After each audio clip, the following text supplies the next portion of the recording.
This customer's a viewer, and he approached me about 6 months ago to work on doing an upgrade for him. And we went through, talked about it, he gave me a budget. He's like, hey, I'm gonna spend 400 bucks, I wanna upgrade. And here's what we're looking at. So we'll look at what he currently has and then compare it to kind of what we're going to. But we're going for a Ryzen 7 5000 series. I think this is 5700X, 5800X, excuse me. 32 gigs of memory. The cooler, all going in a B450. And the case we're putting it in is this one, which is a Skytech. I'm not even sure who makes Skytech. Someone on Amazon, I'm sure. So we can get a quick baseline off of this. I believe this is a GTX 1070 question mark 1660.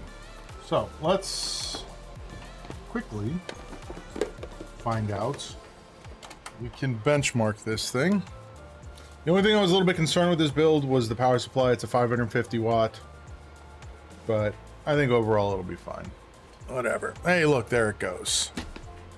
Hey, thanks for checking out this video. If you like these videos, make sure you hit the like button. If you want to see more videos like this, hit the subscribe button. It really, really helps the channel. So again, we are taking what this person, this was a long time ago. I guess let me start over. I had a customer who was also a viewer who wanted to upgrade this computer. It is a pre-built, and he just wanted to be able to do a lot more with it. It's not a super great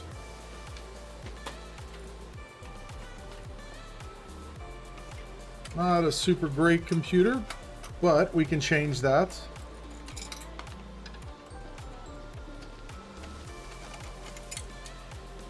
By changing some parts. So he set a budget of about 400 bucks, and for that $400, we are going to be replacing motherboard, CPU, and memory.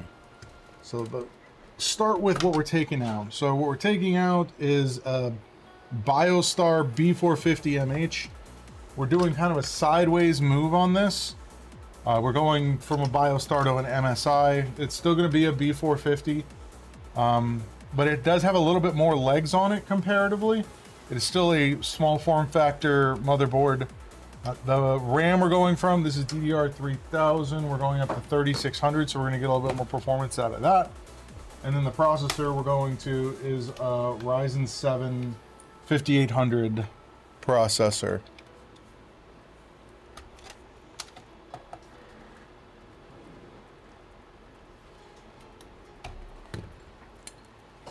Get all these parts out of here. We're keeping his video card. It's a GT 1660 Ti. Get that out of here. We're gonna flip that switch, make sure that's off of there. When I pull this out, this is going to more than likely pull the CPU with it. Let me see if I can undo this side. So one of the things that I like doing with these is when you start ending up in a situation where you can't lift this off, not really a problem anymore because we don't have the pins in the system.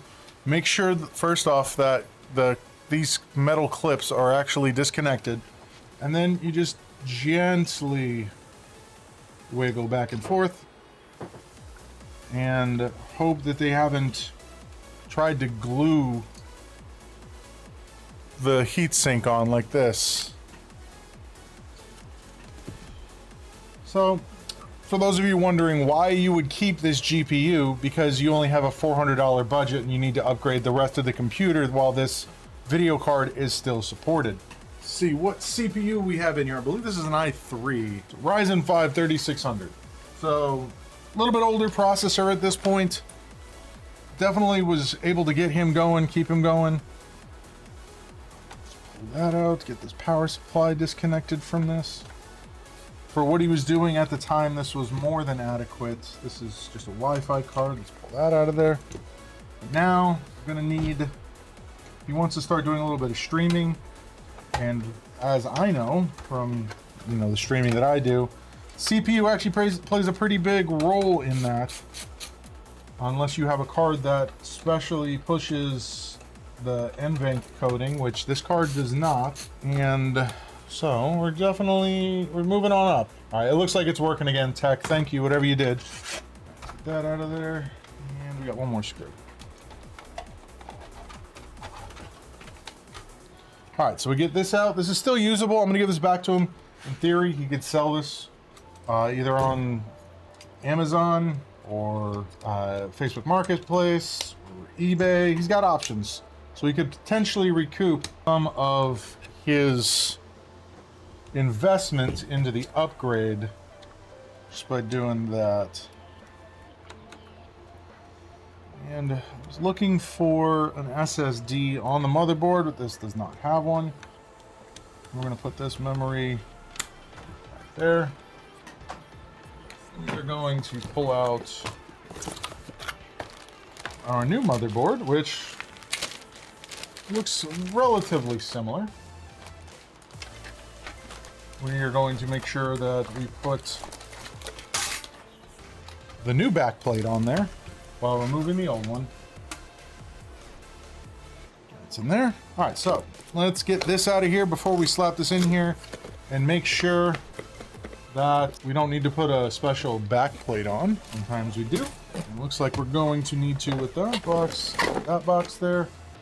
Here's our active that. And now for something completely different. Because this is something that I get a lot of people that ask me, well, I can just go on Amazon and I can buy this i7 computer for 200 bucks. And then we look at it and the i7 computer that you're buying for $200 is legitimately a 15-year-old computer. So I'm hoping she actually takes a second, she goes and finds one, and then we can run through it together on stream, and we can turn it into kind of like a teaching moment, not only for her, but for other people who might be in the same situation where it's, you know, you want to just buy what you think is the best, but you're not actually getting the best, which is something that both Intel and AMD have gotten into with naming their processors the same thing generation over generation. So you gotta think, like, the i7 has been around since what, 2009, 2008, something like that, and they've kept the same name. The only thing that's changed is the numbers after. So if you don't know that, and you don't know that the numbers after the name of the processor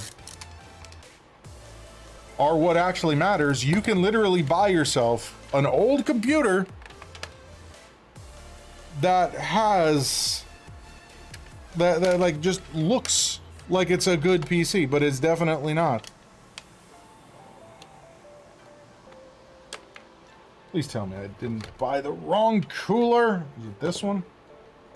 It's definitely not that one. It's got to be these. I think I might have bought the Intel only cooler here. Well, that lines up. All right, so this is the Hyper. You guys can't see what I'm doing at all, but they don't. So so I'll use AMD as an example then. So we just pulled a Ryzen 3 out of there. I could replace the Ryzen 3 we pulled out of here with a Ryzen 3 that I have up front, and it's literally 5 years newer. So, but they're still both listed as Ryzen 3. Okay, I'll open this and we're gonna look at it in a second. Yep. So, all right, so I guess we'll pause on this for a second and we'll look at this.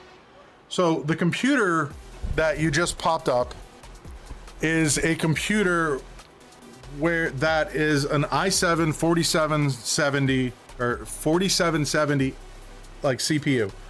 This computer was originally sold by Dell in 2009. When did this actually come out? Release date 2013 was when it ended. 2013 is when it launched. So 2013. So that computer that you just that's up here is a computer that came out when you were what, 10, Emily? 11? Like something around there? So the question comes down to, would you want to purchase this and then find out that this computer that you're looking at is 10 years older or 12 years older than what you currently have? So just because you see, you know, i7, that's not the whole story. And then you also have, like Joe was pointing out, the S, which means it's low power, which means not only are you getting a hamstrung processor, you're getting an old processor that technically can't even run Windows 11. It's wild. So if you were to go look at center screen, this one, if you go look at a modern Core i7 14700K, we're out of 4. The processor by itself is the same cost as that computer that you linked, Emily. So that is why this person didn't just get an i7, or they didn't just get a Ryzen 7 or a Ryzen 9 and just toss it in there. We are putting a Ryzen 7 in there, so he's at least getting that. But it's not easy to just take that and say, hey, just go buy this. And the reason, this is the same reason we're keeping the video card, because the video card that we're, I don't know why I did this, I have to put the CPU in there first.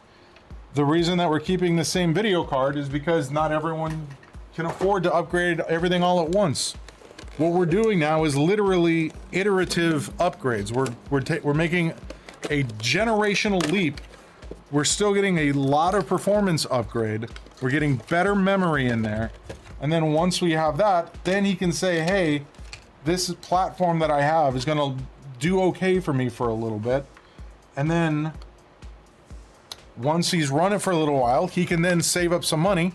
He can buy a better video card and a better power supply, and then he can upgrade that.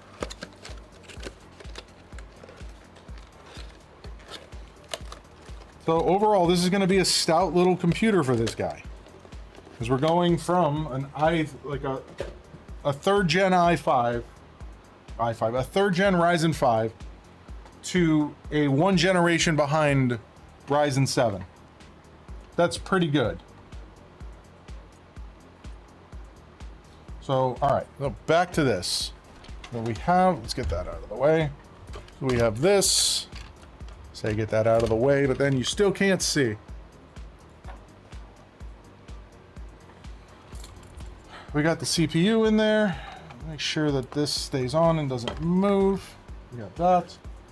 Where did I set the actual cooler? There's the actual cooler. Actual cooler is going to go like that. And there should be a bracket that goes across that. It's right there already. Awesome. Let's go ahead and get this on there. We're going to wait to install this. Let's get the rest of this physically installed back into the case. And once we have it physically installed into the case, we will mount the cooler up in there. I'm going to put all of the additional screws for this into here. So this is all stuff that we're not going to need.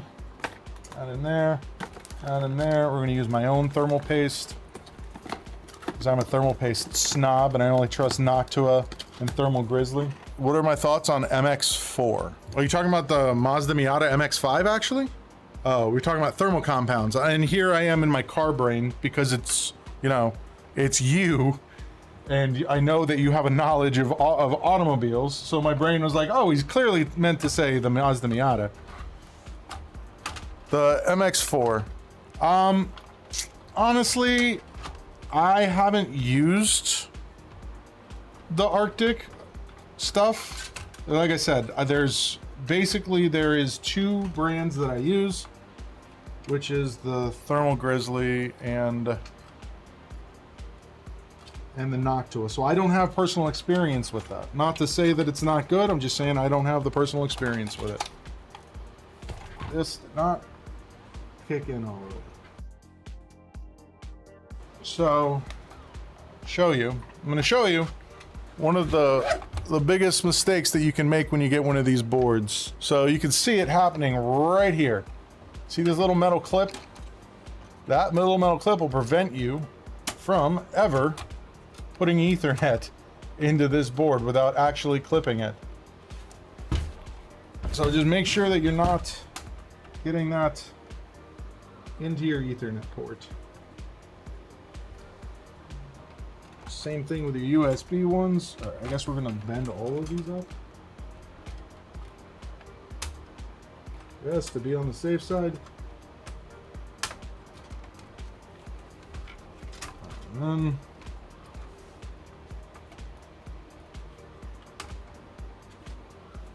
everyone has their own personal opinion of thermal pastes. Everyone's had their own experience. I've had nothing but success with Noctua thermal paste. It takes a long time to dry out. It's generally readily available. It's pretty heavily tested. This is not the screw that goes here. And I like it. I'm not gonna lie. Set that over there. Line up your screws. So this motherboard is genuinely a sideways move, except for the fact that it has a little bit more lifespan in it as far as like support and compatibility. We're getting away from BioStar, which, I mean, to be fair, BioStar used to be a really solid company. And we're getting into MSI. So a little bit more known, a little bit better quality product, depending on what you're looking at. As long as you're not buying a pre-built from them. All right, so that's in there. That's plugged in. Go ahead, toss in our 24-pin power. And plug in our SATA. We are going to plug in our HD audio. Right there. USB. Coded that one, so we have an open header. This is gonna have to, we're gonna have to probably redirect this cable, so we're gonna have to take the back off and look and see what's going on back there. Let's toss thermal paste on. Speaking of my thermal paste of choice, 6. I always like doing a little 6-dot method. So performance wise, yes, Newegg is definitely crap now that it's a marketplace. Performance of this thermal paste. So I definitely did something wrong by not reading the instruction. So the performance of thermal paste is going to be, unless you're talking about like a basically thermal paste that is like drying and desiccating almost immediately, you're going to see very, very minor differences between them. So they go in, not out. I'm fine. We're talking like 1 to 2% of a degree. Might need to add a little bit more thermal paste. So let's get this switched around. Get the back off of this thing, because I have to do that anyways. So again, so we're taking a computer that originally cost this guy around $400 when it was new. I mean, you can see for the parts that he got, that was generally what this would have cost. And we're tossing another $400 worth of parts at it. Man, that gets awfully close. Why doesn't that feel right? That's right. That's why it doesn't feel right. Immediately gone. That was interesting. So, this guy will be able to do, like I said, some light streaming, which is what his main thing that he wanted to do is going to be. And he'll be able to do a little bit of work and schoolwork and whatnot. The other part of this is going to be, like I said, he'll be able to take this, use it for a while, and then in a few months, save up some cash, swap in a new video card, which is one of the things that he said he wanted to do. Let's set that down, grab the screws out of this box. Now, we're gonna have to look at this because something's not working right with this. The bracket was upside down. Good call. Rookie mistake. Rookie mistake. Hey, look at that. Then we'll get the fan on here. That is true. You can't mount it wrong. It's still mounted upside down, though, clearly. Work with me here, Cooler Master. Well, I guess we're taking this thing all the way off. All of this was built on my recommendation. Every single part. I'm the one who ordered everything, not him. Yeah, this is plenty chunky. All right, that's all I needed. I gotta move this around to get these things actually threaded in here, because the screws for this, for the actual cooler, don't thread in to the bracket or into the actual vertical cooler. Yeah, the thing is, it's only got a fan. Something I found was interesting. So I considered taking the fan off of the back and tossing it on there. There isn't always a need for an all-in-one, especially when you can have a decent cooler for what, a quarter of the cost, a tenth of the cost. There are situations where having an all-in-one cooler is a better idea. This isn't one of those situations where it's needed. There we go. That is in there. Now we have to do. Like it is definitely a normal PC now because I've gotten thermal paste places it's not supposed to be. This is a customer's PC that we are just upgrading for them. Customer and a viewer. He's at work right now. But yeah. He came to me with a budget he had. We found like decent parts for that budget.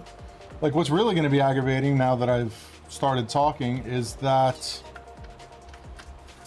I think I needed to flash the BIOS on this before I did this.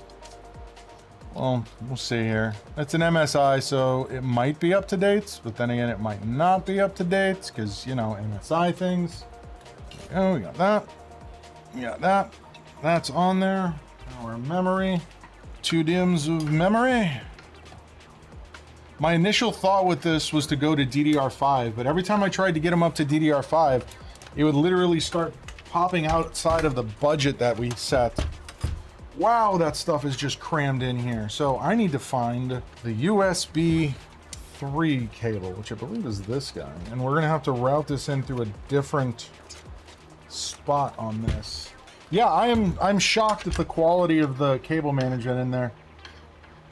That's gonna go over to there. We got that plugged in. Now I'm gonna get our Wi-Fi card in there. We're gonna have to use this screwdriver. Actually, I think we're gonna have a problem here. We are gonna have a problem here. He's not gonna be able to use this Wi-Fi card. What is this? Anyways, TP-Link 1200 dual wireless. I'll trade him. PCI slot spacing is a little bit off. Because he's already buying all of this stuff from me, we'll go ahead and we'll just toss in one of the USB Wi-Fi 6E receivers into this instead. So a little bit of a free upgrade. That's in there. All of this is now plugged in. We just need to do our header for the front panel, hard drive, LED, because that is still a thing. Thank you. That is still a thing that is required in 2024. Is that hard drive LED. Got to know what your hard drive is doing. So leave that out. We'll talk to him about bringing in those antennas.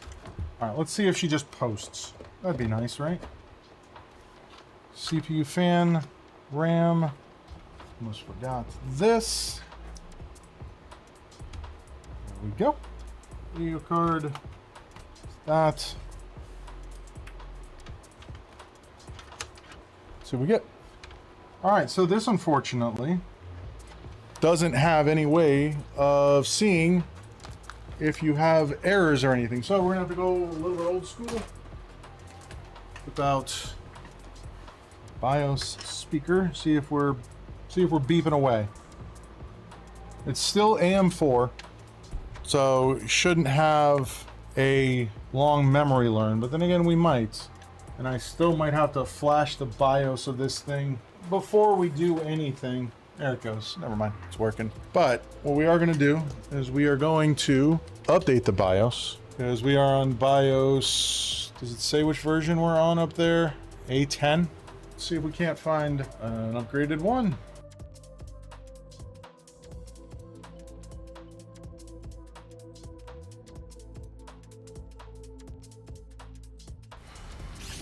Hey, thanks for watching that video. If you liked that video, make sure you hit the like button. If you want to see more videos like this, make sure you hit the subscribe button.